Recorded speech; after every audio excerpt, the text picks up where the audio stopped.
हर हर महादेव। मित्रों, वीडियो में आगे बढ़ने से पहले मेरा आपसे अनुरोध है कि भगवान शिव के सम्मान व अपनी समस्त मनोकामना की पूर्ति हेतु इस वीडियो को ध्यानपूर्वक समझें व पूर्ण विश्वास के साथ पूरा सुनें, अन्यथा भगवान शिव का अपमान ना करें।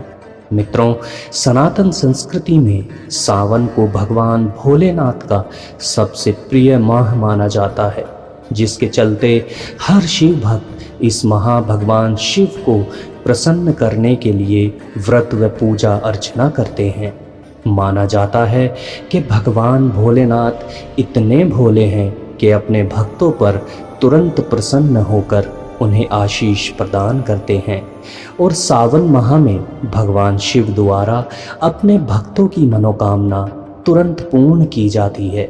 इसलिए आज हम आपको बताने वाले हैं कि सावन माह में यदि सोमवार के दिन व्रत रखकर पूरी श्रद्धा और विश्वास के साथ इस कथा का पाठ किया जाए तो आपकी सभी मनोकामना पूरी होंगी।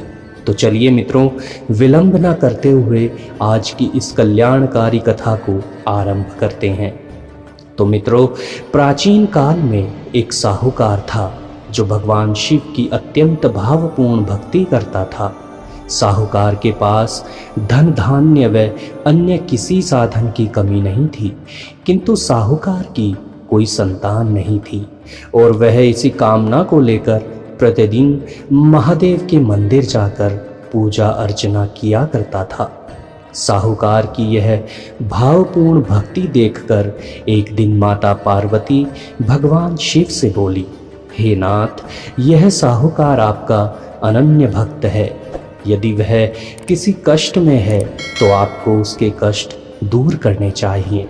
इस पर भगवान शिव ने कहा, हे पार्वती, साहूकार की कोई संतान नहीं है और यही इसके दुखों का कारण भी है। यह सुनकर माता पार्वती बोली, हे प्रभु, कृपा करके इसे एक पुत्र का वरदान दे दीजिए।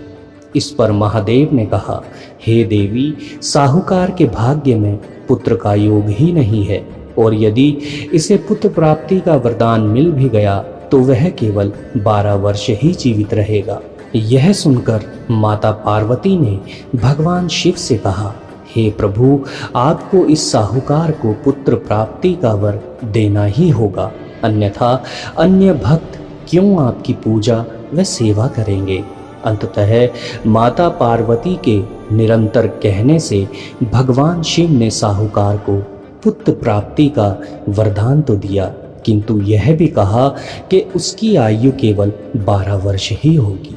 किंतु साहूकार भगवान शिव के इस वरदान से ना तो प्रसन्न था ना ही दुखी, इसलिए वह पहले की ही भांति महादेव की सेवा व भक्ति में लीन रहा।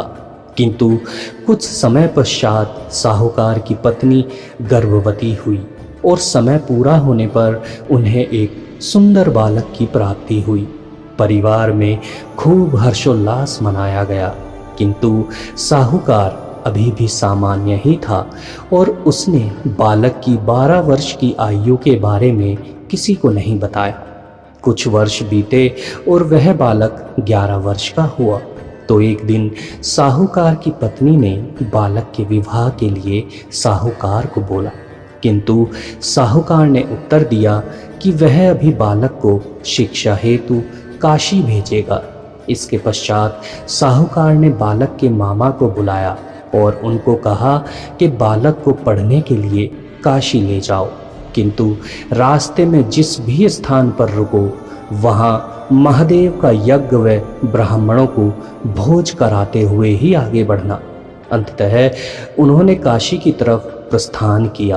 काशी जाते समय बालक व उसके मामा जहाँ भी रुकते वहाँ भगवान शिव का यज्ञ करते व ब्राह्मणों को भोज कराते। इस प्रकार आगे बढ़ते हुए एक स्थान पर उन्होंने देखा कि एक राजकुमारी का विवाह चल रहा था, किंतु राजकुमारी का जिससे विवाह होना था वह राजकुमार एक आंख से काना था। राजकुमारी के पिता ने जब अत्यंत सुंदर साहूकार के पुत्र को देखा तो लज्जा से बचने हेतु सोचने लगा कि क्यों ना साहूकार के पुत्र को ही घोड़ी पर बैठाकर विवाह के सभी कार्य संपन्न कर लिए जाएं। अतः उसने बालक के मामा से बात की और प्रस्ताव रखा कि यदि वह उनका कार्य करेंगे तो वह बालक के मामा को अथाह धन देंगे। यह सुनकर मामा राजी हो जाता है। अतः साहूकार के पुत्र को घोड़ी पर बैठाया जाता है। बड़े धूमधाम से विवाह कार्य आरंभ होते हैं। इसके पश्चात बालक विवाह की वेदी पर जाकर बैठता है और जब विवाह कार्य संपन्न हो जाता है तो जाने से पहले वह बालक राजकुमारी की चुनरी के पल्ले पर लिखता है कि तेरा विवाह तो मेरे साथ हुआ है, किंतु जिस राजकुमार के साथ तुम्हें भेजेंगे वह एक आंख से काना है। इसके बाद वह अपने मामा के साथ काशी की तरफ प्रस्थान करते हैं। किंतु जब राजकुमारी ने अपनी चुनरी पर यह सब लिखा देखा तो उसने राजकुमार के साथ जाने से इनकार कर दिया।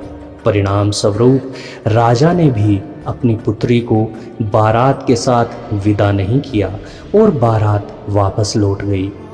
उधर मामा भांजे भी काशी पहुंच जाते हैं।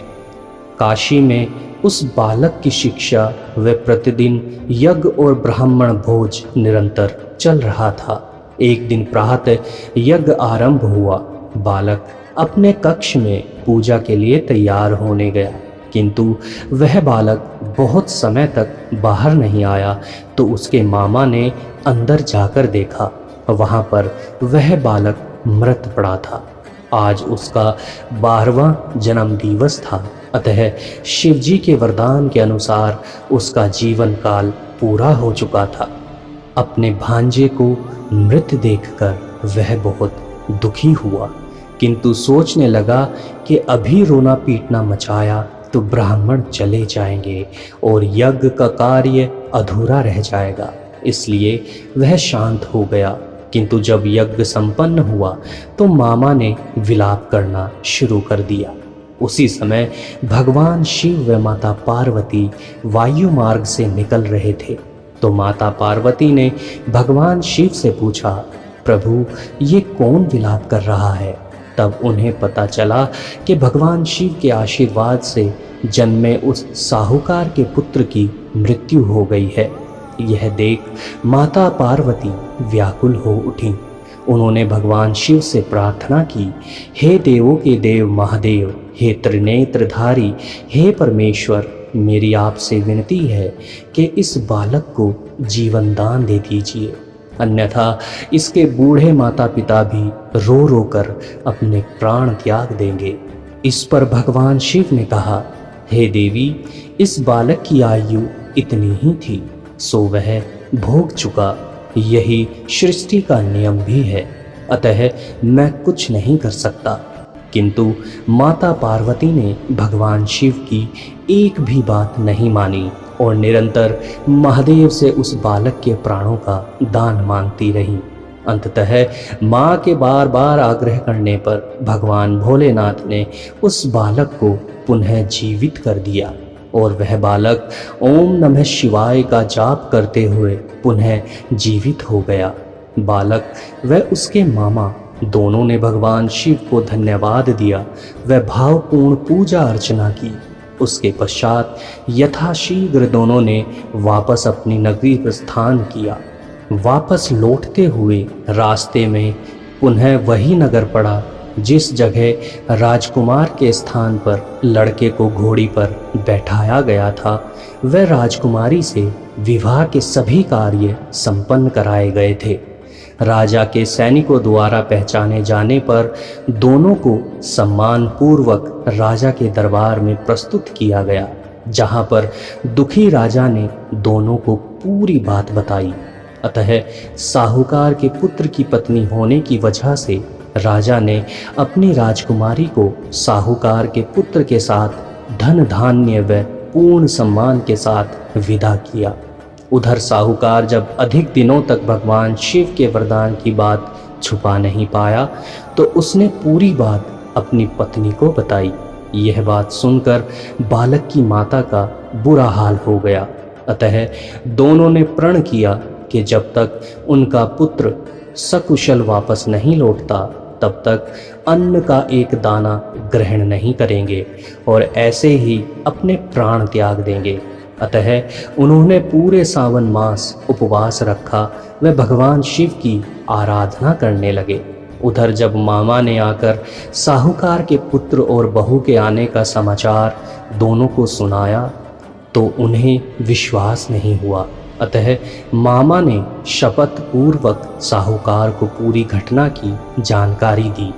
तब कहीं जाकर दोनों को विश्वास हुआ और दोनों ने अपने पुत्र व पुत्रवधू का स्वागत किया। उसी रात भगवान शिव ने साहूकार को स्वप्न में दर्शन दिए व उसके पुत्र के प्राणदान की बात बताई। भगवान शिव ने कहा, हे दास, मैं तुम्हारी प्रेम भाव, लगन व आस्था से की गई साधना से प्रसन्न हुआ।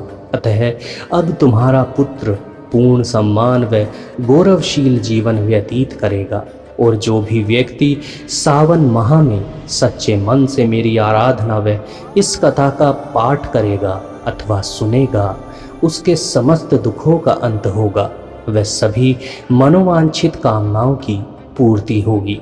और इतना कहकर भगवान शिव अंतर्ध्यान हो गए। बोलो हर हर महादेव। तो मित्रों, आशा है आपको आज की वीडियो पसंद आई होगी।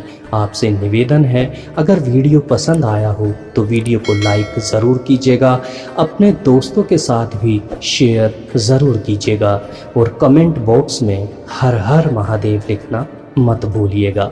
तो चलिए मिलते हैं अगली वीडियो में कुछ और महादेव उपदेशों के साथ।